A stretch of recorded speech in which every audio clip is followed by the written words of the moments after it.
역대 7장 1절부터 22절 말씀 같이 묵상합니다. 솔로몬이 하나님의 성전을 짓고 하나님께 드리는 성전 봉헌식 중에 어저께까지는 우리가 그가 하나님께 드린 기도를 살펴보았습니다. 하나님께 정말 그 기도하는 모든 정말 자세한 내용들, 정말 여러 가지 경우의 수를 이제 앞으로 정말 벌어질 수 있는 그런 상황에 대해서 크게 7가지를 이렇게 그가 언급하면서 우리가 이렇게 잘못되었을 때, 이렇게 문제가 있었을 때 하나님께서 들으시고 하늘에서 응답해 주십시오. 그렇게 이제 기도를 쫙 했죠. 이제 거기에 대한 하나님의 응답이 오늘 나오는 본문입니다. 하나님께서 어떻게 응답을 하셨습니까? 저희가 7장 길지만 다 읽었는데 하나님께서 첫 번째로는 불로, 그렇죠?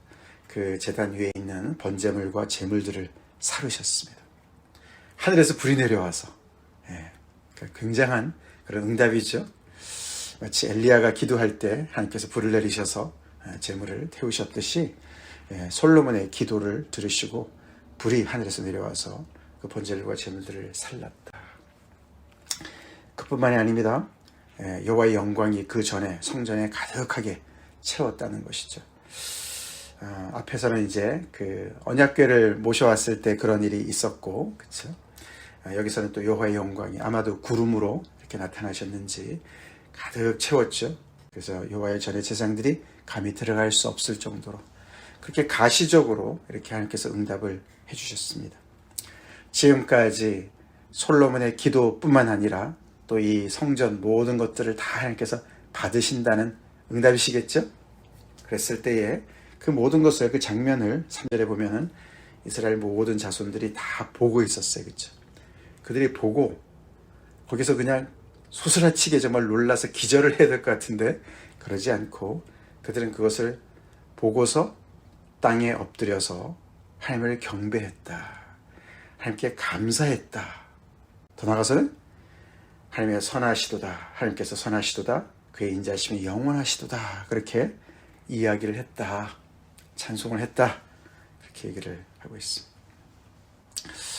이 이스라엘 백성들이 이제 꽤 하나님의 영광에 그 어떤 그 임재에 좀 익숙해진 것 같죠? 좋은 뜻에서.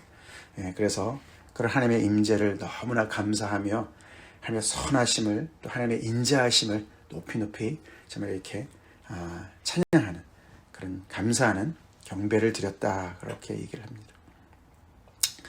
모든 것이 완벽하죠? 완벽합니다. 정말 손뼉이 딱 맞지 않습니까? 그렇죠?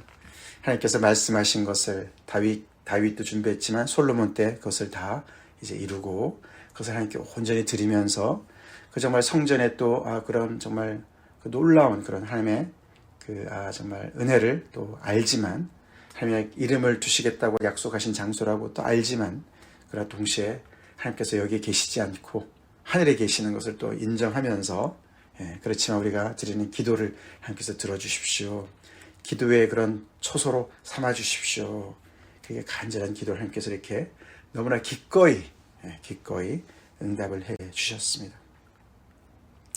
그래서 이어서 이제 정말 본격적으로 이제 이 성전 봉헌식을 하는데 왕과 모든 백성이 모여서 하나님 앞에 제사를 드립니다. 제사의 그 양이 어마어마하죠. 소가 22,000마리, 양이 12만 마리. 엄청나죠? 이 엄청난 이 제물을 며칠 동안 드립니까? 우리가 뒤에 보면은 8절에 보시면 8절, 9절 이렇게 보면 이제 날짜가 나와요. 이때가 7월입니다. 7월이고 그리고 7일 동안 절기를 지켰다. 그렇게 얘기합니다. 그래서 아마 낙성식을 7일 동안 한 것 같죠. 그리고 9절에 보면 8째 날에 무리가 한 성회를 열었다. 그렇게 나오고 낙성식을 7일 동안 행한 후에 이 절기를 또 7일 동안 지켰다. 그러면서 또 다른 절기가 하나 나옵니다. 이 절기는 7월에 있는 장막절을 얘기하는 거예요. 7월 15일부터 21일까지 장막절이 있습니다. 유대인의 3대 절기가 있잖아요. 그렇죠? 유월절, 오순절, 장막절 이렇게 있는데 그래서 이 낙성식이 언제 있었나 보니까 장막절 때를 맞춰서 이렇게 한 것입니다. 그러니까 적어도 15일이죠. 그렇죠? 2주일 나오고 8째 날이 나오니까 8째 15일 동안 이들이 모여서 하나님 앞에 예배를 드리는 거예요. 사실 이제 앞에서 우리가 이제 이 7월이라는 단어는 한번 나왔는데 그 7월에 이제 이렇게 하나님께 이 하나님의 성전을 봉헌하는데 사실 이 성전이 완공된 시기는 그보다 훨씬 앞이었습니다. 우리가 열왕기상 6장에 보면은 그 전해 8월에 완공이 돼요. 근데 거의 1년을 기다려서 7월을 일부러 기다려서 그 다음에 7월에 이렇게 성전을 드리려고 봉헌을 하거든요. 일부러 이 장막절에 맞춘 것 같아요.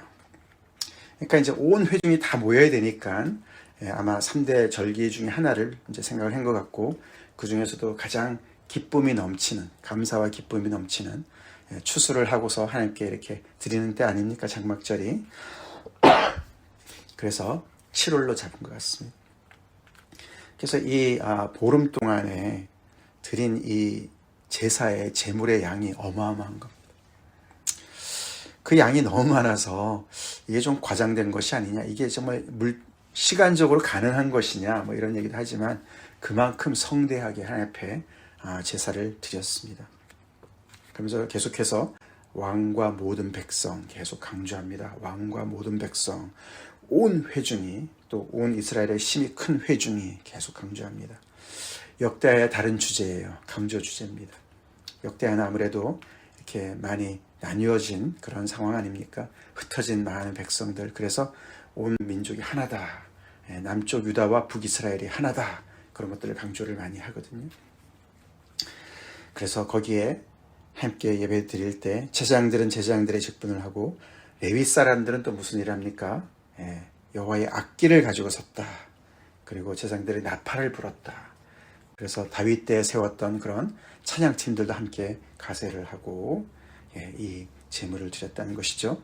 번제물과 화목제를 드렸다.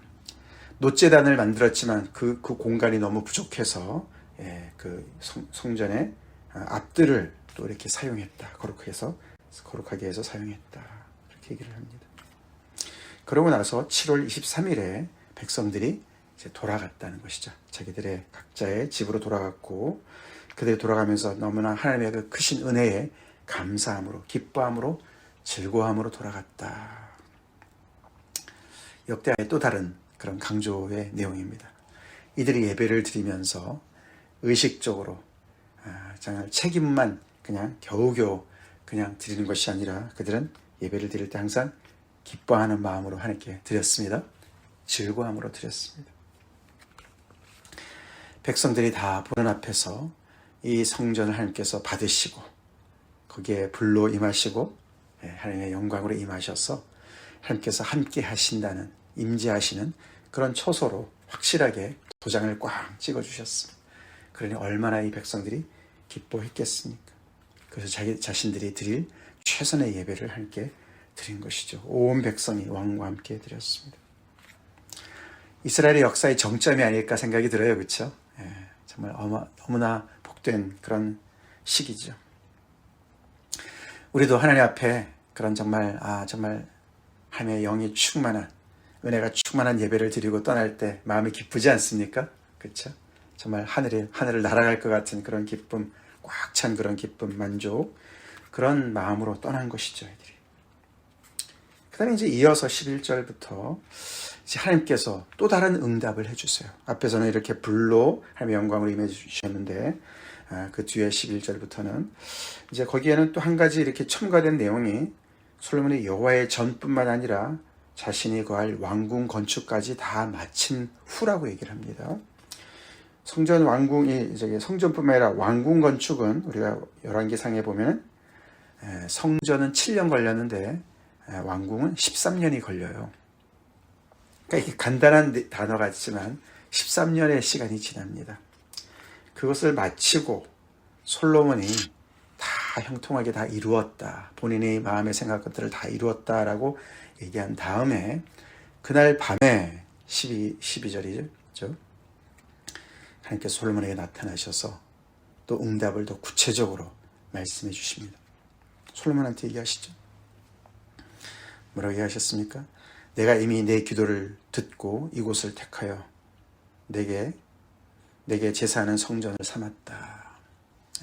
다시 한번 이 성전과 관련되어서 하나님께서 언급해 주십니다. 내가 이곳을 택해서 내게 제사하는 성전으로 삼았다. 앞에는 기도를 받는 기도처로 하나님께서 받으셨는데 여기는 또 제사랑 연결시키시죠. 조금 전에 이제 제사가 있었으니까 제사도 드리는 것이 성전의 기능이 중요한 기능 중에 하나죠. 자, 받았다. 그런데 그렇지만 거기서 끝나는 것이 아니고 앞에 솔로몬이 여러 가지 상황을 얘기할 때 언급했던 단어를 하나님께서 언급하십니다. 내가 하늘을 닫고 비를 내리지 아니하거나 가뭄이 오거나 메뚜기들 이런 재앙이 오거나 전염병이 오거나 이런 가운데 백성들한테 유행하게 할 때 그게 내가 그렇게 할 때에 즉 이들이 잘못했을 때 그런 말이죠. 하나님께서 그렇게 벌하실 때에 14절 우리가 역대하 중에서 가장 유명한 가장 정말 그 중심 구절을 찾으라 그러면은 7장 14절로 우리가 이제 뽑을 수가 있습니다. 가장 정말 잘 알려진 구절이죠. 내 이름으로 일컫는 내 백성이 그들의 악한 길에서 떠나 스스로 낮추고 기도하여 내 얼굴을 찾으면 내가 하늘에서 듣고 그들의 죄를 사하고 그들의 땅을 고칠지라. 이 문맥에서 이 말씀이 나옵니다. 하나님께서 제사를 받는 성전으로도 말씀하시지만 기도를 들으시는 성전으로 다시 한번 말씀해 주시죠. 너네한테 이렇게 많은 어려움이 왔을 때에 하나님 앞에 벌을 받을 때조차도 내 백성들이 그냥 내 백성이라고 말씀 안 하세요. 그렇죠? 내 이름으로 일컫는 내 백성이 얼마나 귀한 존재입니까? 그렇죠? 귀한 존재라는 것을 얘기하는 거예요. 내 이름으로 일컫는 이 성전 하나님께서 성전 안에 하나님의 이름을 주시지 않으셨습니까? 하나님의 그 존귀한 이름을 아무나 주시지 않으시잖아요. 그렇죠? 근데 그 백성한테 주셨다는 거예요. 그런 백성이 그들의 악한 길로 갈 수가 있는 거예요. 그렇죠? 그런데도 거기서 떠나서 스스로 겸손하게 낮추고 기도한다면 그리고 내 얼굴을 찾는다면 내가 하늘에서 듣고 그들의 죄를 사하고 그 땅을 고칠 것이다. 약속해 주십니다. 이 말씀 솔로몬에게 주신 말씀이지만 모든 백성들에게 그리고 이 특별히 포로에서 돌아온 공동체들에게 주시는 말씀인 줄 믿습니다. 그들한테 얼마나 큰 위로가 됐겠습니까? 또 우리한테도 얼마나 큰 위로가 됩니까? 그렇죠? 어저께 솔로몬이 기도할 때 사람들이 정말 죄를 짓지 않을 수가 없습니다. 다 짓습니다. 그렇게 이제 현실적으로 얘기하지 않았습니까? 그렇죠? 주께 범죄하지 아니하는 사람이 없사오니 그렇게 얘기를 합니다. 우리도 그런 때가 있을 때가 있는데 그럴 때 우리가 악한 길에서 떠나고 스스로 겸비해서 기도하고 하나님을 찾게 되면 하나님께서 들으시고 사하시고 우리를 고쳐줄 줄로 믿습니다. 그렇죠? 그리고 이어서 이제 이곳에서 하는 기도에 내가 눈을 들고 귀를 기울일 것이다. 하나님의 눈과 귀가 쏠리는 곳이 바로 이곳이다. 모든 기도가 모아지는 곳이 이곳이다. 성전이다. 다시 말씀하십니다. 이는 내가 이미 이 성전을 택하고 거룩하게 하여 내 이름을 여기에 영원히 있게 하였다. 하나님께서 결심하신 것이죠. 결심하신 것이. 그래서 이 성전의 그 중요성을 다시 한번 하나님께서 알려주십니다. 내 눈과 내 마음이 항상 여기에 있으리라. 우리 어저께 말씀 기억합시다. 우리에게 주신 성전은 무엇이죠? 예수 그리스도죠? 예수의 이름이시죠? 하나님의 눈과 귀가 쏠리는, 하나님의 마음이 쏠리는 곳이 예수 그리스도시죠? 이들에게는 성전을 그렇게 하나님께서 말씀해 주셨습니다. 사실 여기 13절부터 15절은 열왕기상에는 나오지 않고 역대하에만 나옵니다.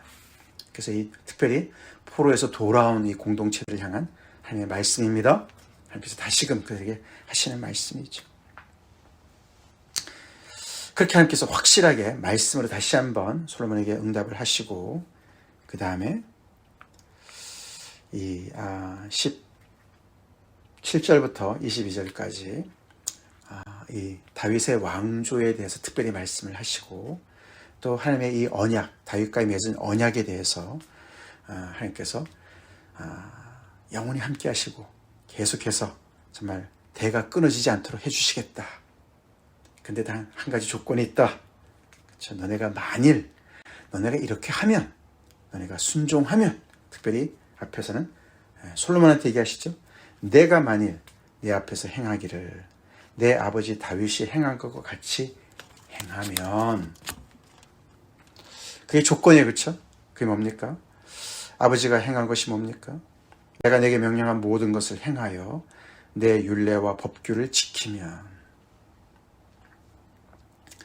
내가 너의 왕위를 견고하게 할 것이다. 다윗과의 언약을 내가 지킬 것이다. 그렇게 말씀하십니다. 위에 이 모든 약속들이 순종이 따라올 때 계속 지속이 된다고 말씀을 하십니다. 무조건적이지 않아요. 그렇죠? 무조건적이지 않습니다. 그것이 언약이죠. 특별히 신명기에서 자세하게 설명하지 않으셨습니까? 그렇죠? 언약은 항상 뭐죠? 순종하면 하나님의 복을 계속 받을 것이고, 불순종하면 거기에 대가를 치르게 될 것이다 말씀하십니다. 하나님께서 왜 무조건적으로 안 해주십니까? 이 조건이 과연 누구를 위한 것입니까? 하나님을 위한 것입니까? 우리 따져보면 안 그래요. 그렇죠? 하나님은 하나님의 백성이 하나님을 닮기를 원하십니다. 그렇죠? 하나님을 닮기를 원하시는 거예요. 거룩하신 하나님을 닮아서 이들이 하나님의 거룩하신 말씀을 따라서 순종해서 거룩한 백성이 되기를 원하시는 것이죠. 그래서 이방의 빛으로 서기를 원하시기 때문에 하나님께서 그들에게 말씀을 주셨어요. 율법과 법규를 주셨어요. 그 어디에도 정말 찾아볼 수 없는 그런 너무나 귀한 하나님의 생명의 말씀을 그들에게 주신 것이죠. 그 말씀을 따라 순종하라고 말씀하시는 것이죠. 그렇지만 만약에 너희가 돌이켜서 나를 배신해서 내 명령을 버리고 다른 신들을 따르고 섬기고 그들을 경배한다면, 배교한다면, 그런 얘기죠. 영적인 간음을 저지른다면 무시무시한 그런 하나님의 심판이 뒤에 나오죠. 20절, 내가 너희에게 준 땅에서 그 뿌리를 뽑아내고, 이들을 심어놓으신 분도 하나님이시지만 불순종할 때, 하나님을 거스리고 하나님의 명령을 거부할 때 그들을 뿌리채 뽑을 것이다. 이 포로 귀한 공동체는 정말 너무나 정말 뼈저리게 경험한 거 아닙니까? 그렇죠? 뽑아내고 내 이름을 위하여 거룩하게 한 이 성전을 내 앞에서 버려 모든 민족 중에 속담거리와 이야기거리가 되게 할 것이다. 성전조차 완전히 다 버리겠다. 하나님 너무 무서우시죠? 그렇죠? 무섭습니다.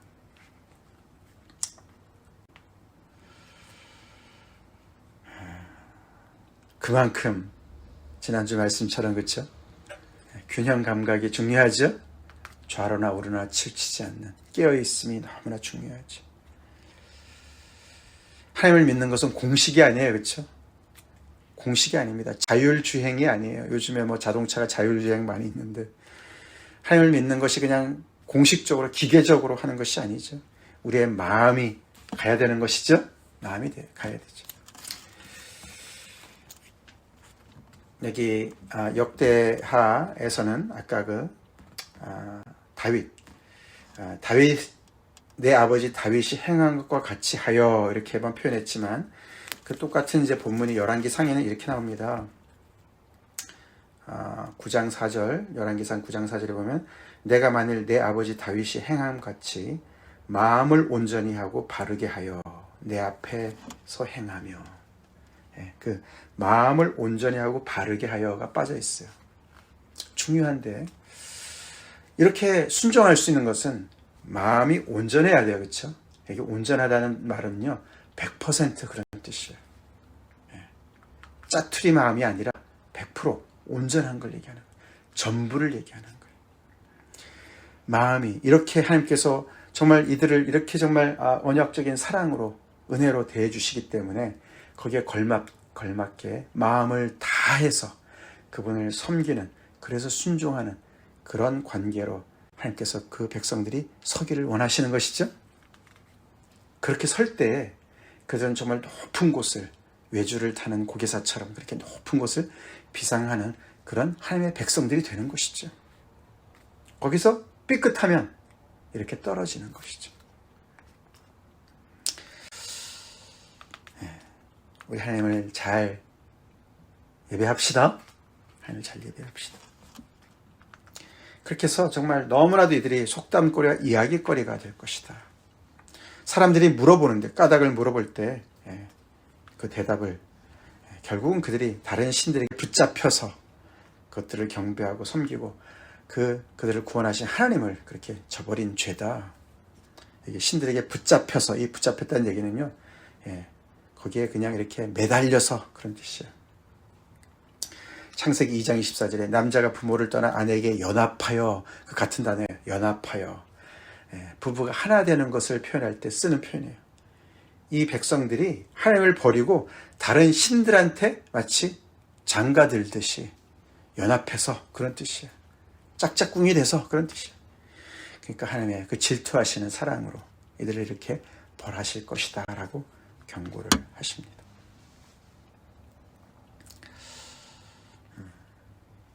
우리 오늘 이 본문을 통해서 우리에게 주신 하나님의 크신 은혜, 우리 걸맞게 삽시다. 은혜에 합당하게 삽시다. 하나님을 예배하면서 하나님을 닮아갑시다. 아멘. 하나님을 온전히 닮는 우리가 됩시다. 그 말은 하나님의 말씀을 청종하는 것이고 순종하는 것이죠. 그렇죠? 하나님께서 주신, 우리에게 생명에 주신 귀한 말씀들, 우리가 그 말씀을 잘 우리가 순종하면서 우리가 더욱더 주님의 성품을 닮아가고 하나님의 백성으로, 하나님의 아들, 딸들로 계속해서 우리가 높은 곳을 향해서 비상합시다. 그리스도의 장성한 분량에 충만한 데까지 이르는 그런 하나님의 예배자들 됩시다. 다 같이 기도하겠습니다. 하나님 감사합니다. 오늘도 역대의 말씀을 통해서 성전을 지어 바치는, 그리고 기도하는 솔로몬과 그의 그 모든 정말 백성들, 이스라엘 백성들에게 응답하시고 그들이 그렇게 계속 예배자로 남으라고 간곡하게 말씀하시는 주님의 말씀을 저희가 묵상합니다. 또 그리고 그들이 실패했을 때, 범죄했을 때 어떻게 돌아와야 되는지 알려주신 하나님을 또 우리가 정말 아버지 그 말씀을 우리의 마음에 정말 깊이 새기며 주님 앞에 나오기 원합니다. 주님, 우리가 하나님을 온전히 예배할 수 있도록 우리에게 아들을 허락하시니께 감사드리고, 그 은혜를 늘 우리가 정말 아버지 생생하게 기억하고 영으로 늘 깨어 있어서 교만하지 않게 하시고 한눈 팔지 않게 도와주시고, 아버지 늘 균형 감각을 잊지 않고 아버지 계속해서 더욱더 하나님을 닮아가며 하나님께 더욱더 가까이 가는, 영적으로 비상하는 아버지 하늘을 향해서 나를 달려가는 우리가 될 수 있도록 늘 지켜주시옵소서. 예배하며 주님을 닮아가는 저희가 되게 하여 주시옵소서. 순종의 삶이 따르게 하여 주시옵소서. 예수님 이름 받들어 간절히 기도합나이다. 아멘.